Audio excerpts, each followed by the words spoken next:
A months-long controversy comes to an end. The nomination fails. The county council voting down the county executive's pick to replace Kelly Madigan as the inspector general.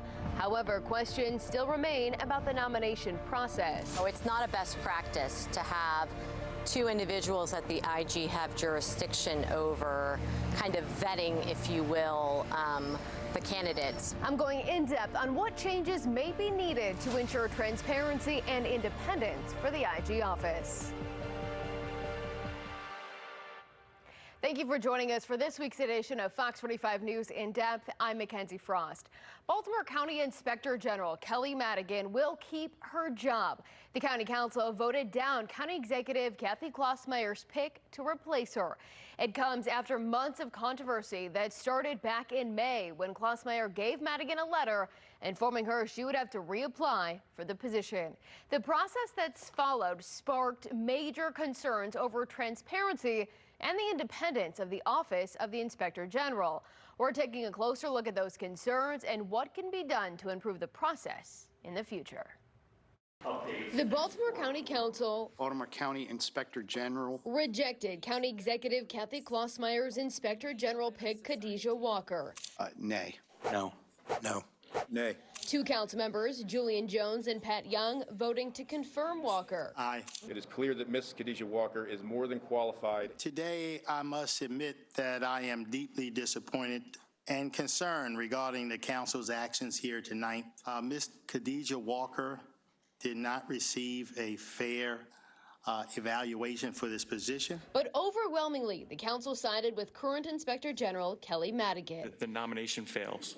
Why would we have a search process to replace someone who's really has shown to be an outstanding employee?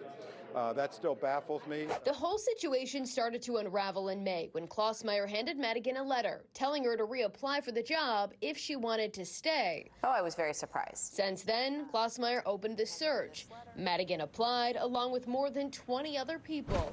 I'm calling the first meeting of the Inspector General Selection Panel to order. A selection panel was formed. I will now take a motion to go into closed session. Interviews conducted, and 3 finalists emerged. We now know it was Madigan, Walker, and one other person. Klausmeier was involved in the second round of interviews, sparking conflicts of interest concerns. The Association of Inspectors General sent a letter to Klausmeier and the County Council warning the process was flawed. The chair of the county's Ethics Commission was also involved in the final interview. And after that interview, Madigan outlined why she believed it was problematic. No, it's not a best practice to have two individuals that the IG have jurisdiction over, kind of vetting, if you will, the candidates, because, you know, there's a certain tension there that would certainly translate into the interview process. Now we know Arthur Elkins, a member of the IG selection panel, also participated in the final interviews. After Klausmeier named Walker as her pick, we learned Walker has a history with Elkins. The two worked together at the U.S. EPA. Walker worked in the Inspector General's office as an auditor, and Elkins was the top watchdog for the federal agency.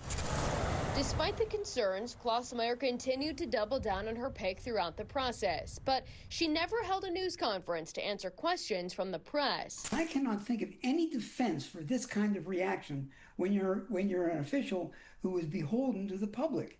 This is the very reason that you have freedom of the press, so the press can ask these kinds of questions. Instead, issuing written statements in Klausmeier's office, continuously telling Fox 45 News she wasn't available. Following the county council rejecting her pick, another written statement from Klausmeier, followed by a video recording of Klausmeier reading the same statement. I am disappointed that Khadija Walker was not confirmed. Again, her office told Fox 45 News Klausmeier was unavailable for an interview.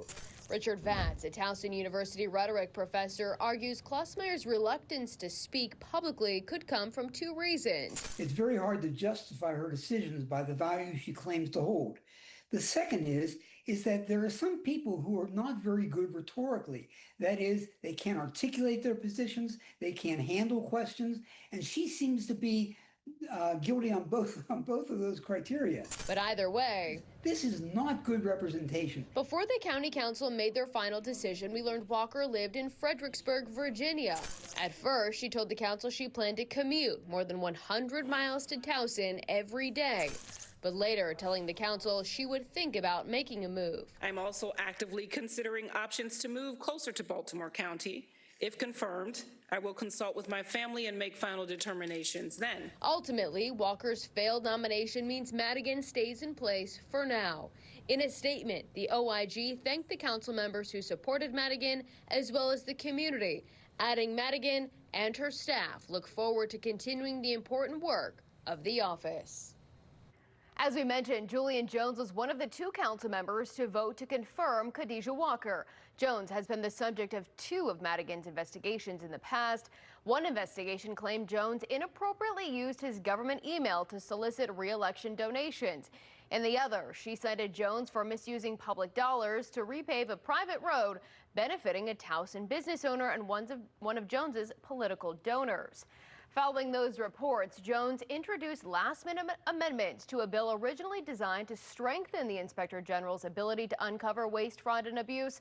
The amendments would have blocked the IG's power to freely subpoena some documents, allow any county employee involved in an investigation to request reimbursement for attorney fees, and create an advisory board that would review and insert recommendations on all IG reports before they were published. At the time, Fox 45 News questioned Jones on whether the amendments were politically motivated.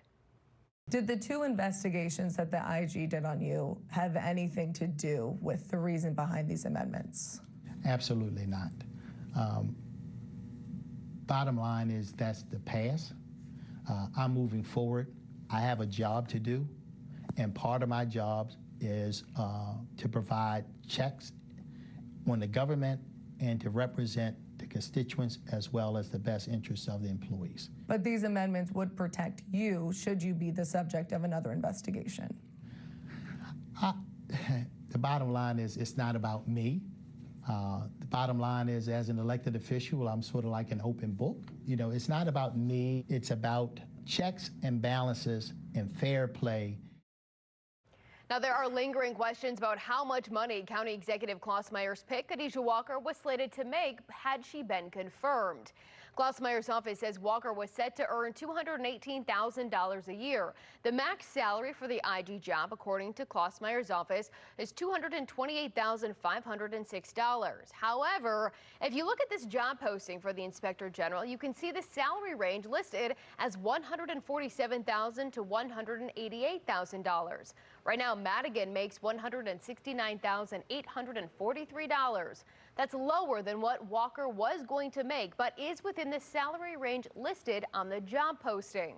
I've been going back and forth with Klausmeier's office trying to learn why Walker's salary range was higher than what it was listed for the original job, but we're still waiting on clarity. Joining me now to talk about the process, the vote, and what comes next in this entire situation is Councilman Izzy Patoka. Thank you so much for joining us again. I appreciate your time. Thank you, Mikenzie. We have Bill 5025 that's put in place to take the politics out of the Inspector General appointment or reappointment, and that we'll vote on that on September 2nd, I believe, and at that point, it'll go to the voters next November. Now, after all of this has all played out, how important do you believe it is to make those changes that your bill would create this advisory board and really change how this whole process would play out in the future? Well, I think it's evident that it's important right now, and let me be clear that it's an appointment board. It's not an advisory board or oversight board, so it's different than what has been presented in the past. And it'll be an ad hoc board that's assembled at the time when we have an appointment or reappointment of an Inspector General. Mm-hmm. Now, looking at where the vote was with your colleagues on the council, do you believe that you would have enough support for that bill to move forward and then potentially go before the voters? I think so. This is a good government initiative. It's good public policy. And that's what I heard from my constituents is they want us to implement good government, implement good public policy. And that's what this is. So you never can tell if there's a hiccup that comes in along the process, but I expect that we'll have a majority of council members, that actually a super majority, so we can get this to the voters of Baltimore County. Now, I want to ask you about the salary issue, because that is something that a lot of people are wondering. Do you have any indication as to why Ms. Walker was slated to earn significantly more than what was not only what the current Inspector General makes, but also more than what was listed on the job posting? Well, it's certainly puzzling, Mikenzie. I think one thing is clear. At the end of one term, I think it's an appropriate time to do a salary study to see what an appropriate salary is for an Inspector General, especially now that Ms. Madigan has concluded her first term and now is acting as a holdover. You know, you want to have someone compensated fairly that has the level of professionalism to investigate perhaps a public, an elected official or other public officials. So it's a very difficult job, and the Inspector General should be compensated in an appropriate way. And I think that's what we saw in terms of this hiring process. So now we've got to look internally again on our current Inspector General, what her salary is, and should that be adjusted to appropriate with the work program that she has. Does it raise any concerns to you that the salary, the max salary that we're hearing from the county executive's office is still higher than what was publicly listed on the job posting? It's concerning because in public service, in government, typically there's a salary structure, there's a range, and you work within that range. This salary seemed to be outside of that range. It's troubling, especially now, because our budgets are so limited and look to be limited into the future. So as we prepare budgets now and we prepare future budgets, we've got to have great discipline moving forward. All right, Councilman Patoka, thank you so much for your insight. Obviously, we will continue to follow the legislation as the process plays out. Thank you. County Executive Kathy Klausmeier has pushed back on concerns the process she took to choose a new Inspector General was not best practice. In a letter last month, her office says the process had not changed from the time it was announced earlier this summer. It goes on to say Klausmeier chose not to automatically reappoint Kelly Madigan, but conduct an open search process instead, saying the county charter gave her that authority. However, Madigan says Klausmeier misinterpreted that part of the charter. The code very simply says that an Inspector General may not serve more than 2 full terms and shall be subject to appointment for a second term in accordance with A1. And A1 simply states appointed by the county executive and nominated by, confirmed by county council. The code provision that they're citing is A2, which is an open search, which is for a new candidate. So certainly they could choose not to reappoint me for a second term and fall under A2, but I think their argument is that they're required to fall under A2, which is just not true on a plain reading of the code. Many critics, including the Association of Inspectors General, have said an independent panel should have conducted the interviews for the Inspector General. They say the county executive introduced a conflict of interest when she was involved in the second round of interviews. While Klausmeier's office says she followed the guidelines laid out in the county charter, many others, including Kelly Madigan, say it is not best practice. No, it's not a best practice to have 2 individuals that the IG have jurisdiction over, kind of vetting, if you will, the candidates. Baltimore City Inspector General Isabel Cumming is part of the Association of Inspectors General and has been a vocal critic of selecting a new IG in Baltimore County. I spoke with her about the problems she has seen. I think the vote was the right one. Baltimore City's watchdog Isabel Cumming has been fighting for independent inspectors general for years. Yeah, a lot of this was actually deja vu, because back in 2020, I did an investigation involving an elected state's attorney. I was asked to investigate her. And as a result of that, for the first time in history, my advisory board was called to meet. Well, the person that asked me to do the investigation, it turned out that her husband was actually on the advisory board. In fact, it was the mayor, the council president, the solicitor, a council person, and the comptroller. 5 elected leaders were on her advisory board, and all 5 could be the subject of a future investigation from the OIG.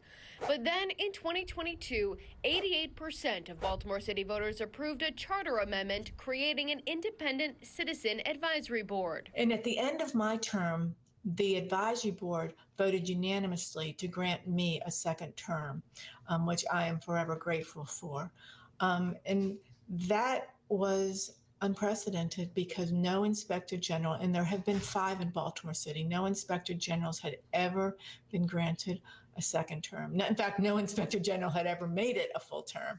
So I'm very grateful for that, because this is the people's office, this is the people's watchdog, and it should be the people that really the inspector general reports to, and that's the important part of this office, independence. The issue in Baltimore County, Cummings says, is the lack of independence in the selection process. What's interesting is this whole thing was flawed from the start. When Baltimore County Executive Kathy Klausmeier decided to open the search for a new watchdog and allow incumbent IG Kelly Madigan to reapply, then the selection panel was formed, and Klausmeier was involved in the second round of interviews.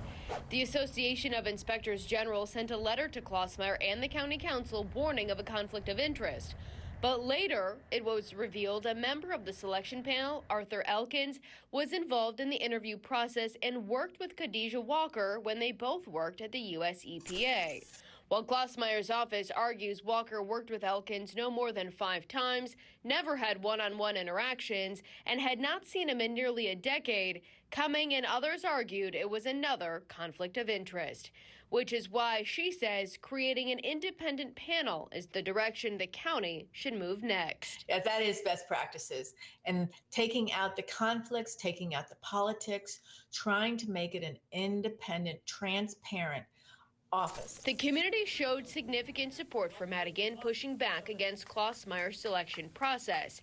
And Cummings says it shows people in Baltimore County could also line up behind Councilman Izzy Patoka's legislation to create an independent selection panel. I challenge him to beat my city, which was 88%. Let's see if Baltimore County can make it 90. Patoka needs supermajority support on the council before voters would have the final say on the 2026 ballot. Criticism for the Inspector General selection process continues to grow. We'll speak with a taxpayer's advocate about his concerns right after this. I was in a car accident and lost my memories of the last 8 years of my life. This fall, Fox's critically acclaimed hit Doc returns. I need to be the doctor that I was. I'll do whatever it takes. Follow the journey as Felicity Huffman joins the cast. Every path we choose comes with a price. What's wrong? I just had a memory. Doc returns Tuesday, September 23rd on Baltimore's FOX45. Big truck ruined our lives, but the trucking company offered us almost nothing. I'm attorney Mike Slocum. Truck accidents are some of the worst. You need a fighter on your side to get you the money you deserve. Call 844-MIKE-WINS. He's tough. And that's a promise. With 15 epic coasters, the largest collection in the Northeast, Hershey Park is your go-to thrill destination. Plus, a new iconic candy is joining our skyline. Twizzlers Twisted Gravity, the world's tallest scream and swing. Ready, set, Hershey Park. Hi, we're the Impact Home Team. And our parents buy houses for cash.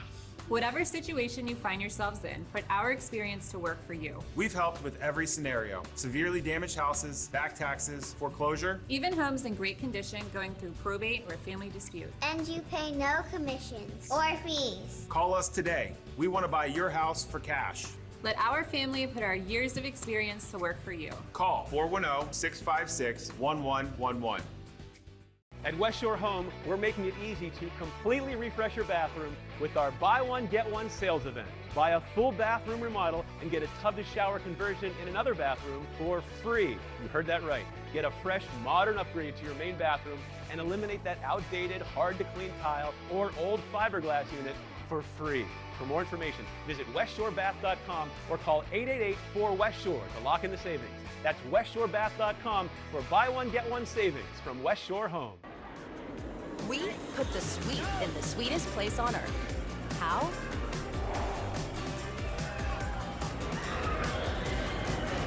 That's how. Experience all of this only at Hershey Park. Insurance companies approach every accident case the same way. They calculate the lowest possible payout. So what makes the difference? Me, Mike Slocum. I was getting nowhere until I called Mike. He got me $6 million. Call 844-MIKE-WINS. He's tough. And that's a promise.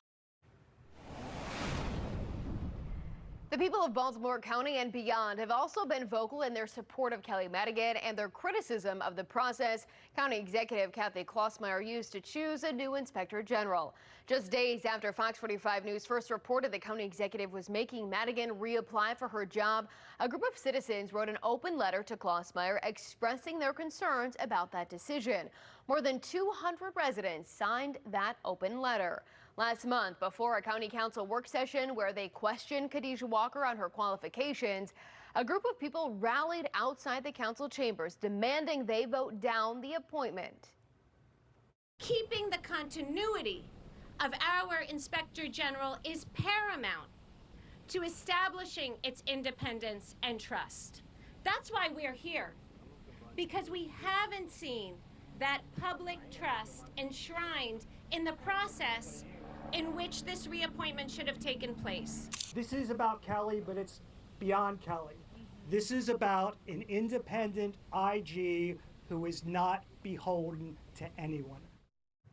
President of the Taxpayers Protection Alliance, David Williams, was at that rally. He joins us now via Zoom. David, thanks again for joining us.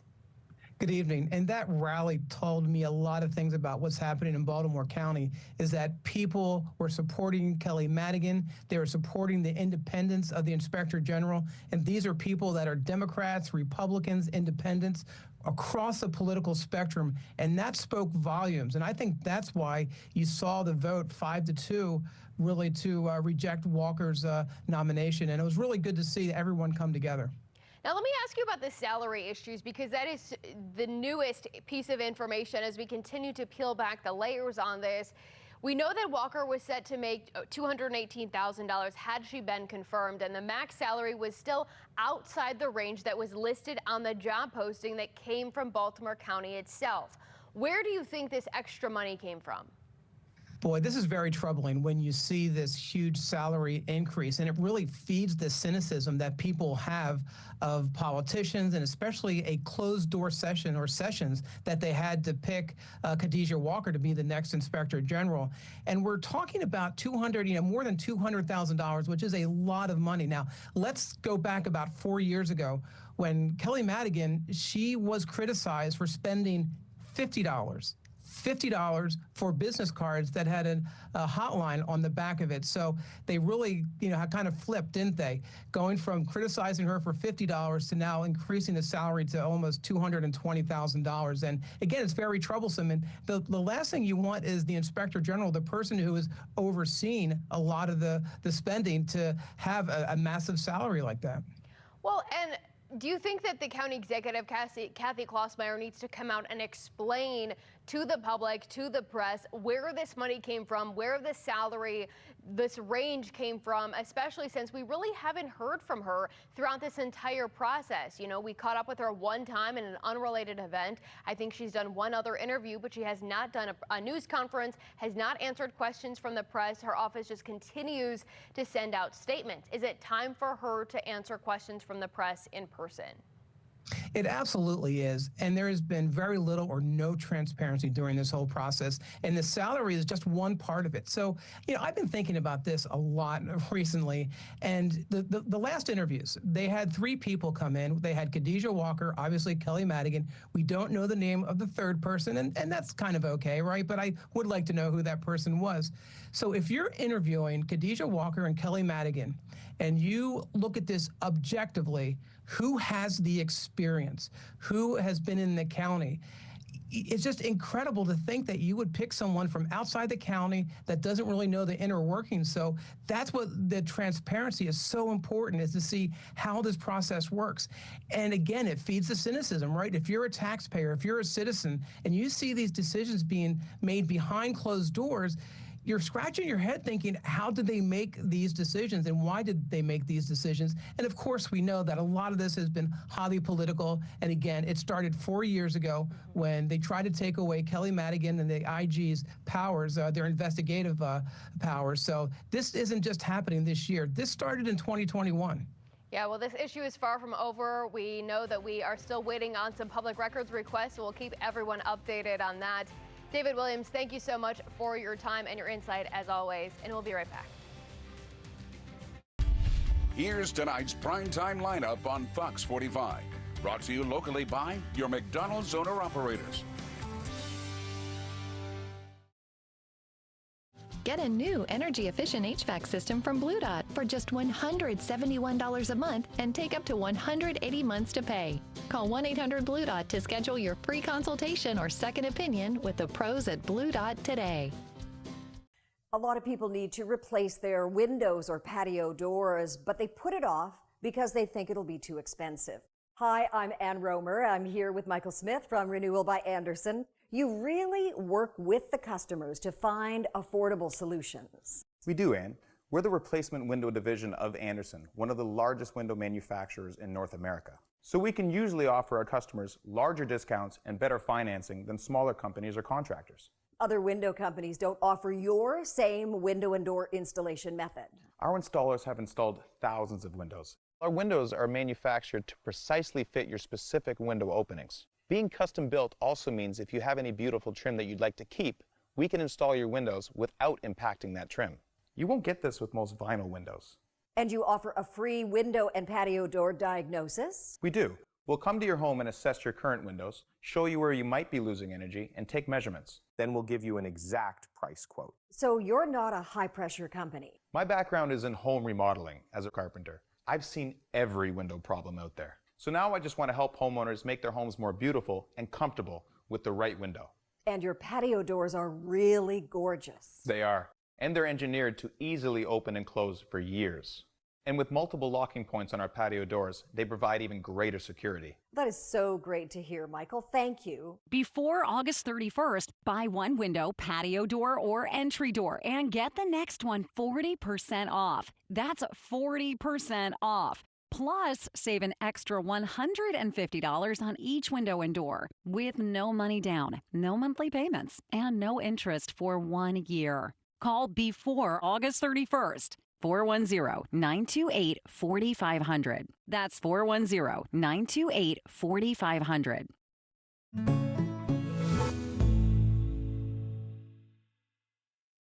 Tired of cold showers and high energy bills? Call Blue Dot and save up to $300 on a new energy-efficient tanked or tankless water heater. Every installation comes backed by Blue Dot's exceptional service guarantee. Call 1-800-BLUE-DOT to schedule your appointment.